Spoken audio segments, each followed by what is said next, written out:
मंगेश यादव के एनकाउंटर पर सवाल क्या खड़े हुए, कुछ लोग बड़े विचलित हो गए।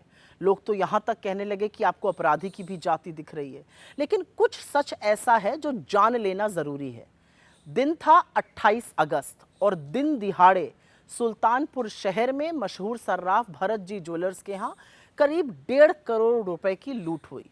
पुलिस के मुताबिक इस लूट में कुल 11 बदमाश शामिल थे और इसका मुख्य आरोपी विपिन सिंह नाम का एक आदमी था। इस पर गुजरात से लेकर उत्तर प्रदेश तक 8 जिलों में लूट के, चोरी के, हत्या के प्रयास के, डकैती के करीब 36 मुकदमे दर्ज हैं। लेकिन विपिन सिंह बड़े नाटकीय तरीके से पुलिस को चकमा देता है और 4 सितंबर को जाके कोर्ट में सरेंडर कर देता है। लूट के 4 दिन बाद मतलब 2 सितंबर को पुलिस मंगेश यादव के घर पहुंचती है। आधे कपड़ों में लेटे हुए मंगेश को पुलिस रात के करीब 2 बजे अपने साथ लेकर चली जाती है। इसके 3 दिन बाद, 2 को लेके गई, 3 दिन बाद 5 सितंबर की सुबह मंगेश को तथाकथित एनकाउंटर में मार दिया जाता है। एसटीएफ दावा करती है कि मंगेश के पास से 32 बोर की पिस्टल, 315 बोर का तमंचा, बाइक और लूटे हुए जेवर बरामद किए गए। अभी तक ये जेवरात कहीं दिखे नहीं है। इसके अलावा पुलिस जब मंगेश को अपने साथ लेके गई थी तब वो निहत्था था, ये उसके परिवार का कहना है, उसके पास कुछ नहीं था। इस घटना में शामिल 11 अपराधियों में से सिर्फ एक मंगेश यादव का एनकाउंटर किया जाता है, जबकि घटना में 3 सितंबर को सचिन सिंह, गोविंद सिंह और त्रिभुवन को मुठभेड़ में घायल करके गिरफ्तार कर लिया जाता है। इनमें से किसी की जान नहीं जाती है।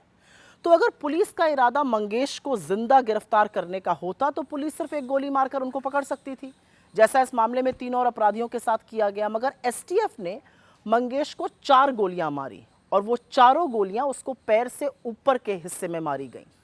इस एनकाउंटर को जूता नहीं, चप्पल पहनकर अंजाम देने वाले यूपी एसटीएफ के सीओ धर्मेश कुमार शाही हैं, जो सब इंस्पेक्टर से सीओ बने हैं। 2019 में वो डिप्टी एसपी की रैंक पर प्रमोट हुए थे। ये वही शाही हैं जिन्होंने अभी तक करीब 50 से अधिक एनकाउंटर किए और इनके बहुत सारे एनकाउंटर पर सवाल खड़े हुए हैं। ये वही डीके शाही हैं जिनकी पत्नी रितु शाही बीजेपी की नेता हैं। हाल ही में वो उत्तर प्रदेश महिला आयोग की सदस्य नियुक्त की गई हैं और इसके साथ ही वो गोरखपुर क्षेत्र में बीजेपी महिला मोर्चा की क्षेत्रीय कोषाध्यक्ष भी हैं। तो ये बीजेपी से तार हो गए। मंगेश एनकाउंटर की जांच भी डीके शाही के सजातीय अधिकारी एसडीएम विदुषी सिंह को दी गई है। इसमें तो किसी को कोई अचंभा हो ही नहीं सकता है। खैर, जो लोग अपराधी की जाति पर उठ रहे सवालों से विचलित थे, क्या अब उनके पास कोई जवाब है? क्या अब वो आक्रोश नहीं दिखाएंगे? क्या अब उनको अन्याय नहीं दिखेगा? क्या अब वो ज्ञान नहीं देंगे? असलियत तो ये है कि आक्रोश दिखाने वाले लगभग सारे न्यूज रूम में दलितों, आदिवासियों और पिछड़ों का कोई प्रतिनिधित्व ही नहीं है।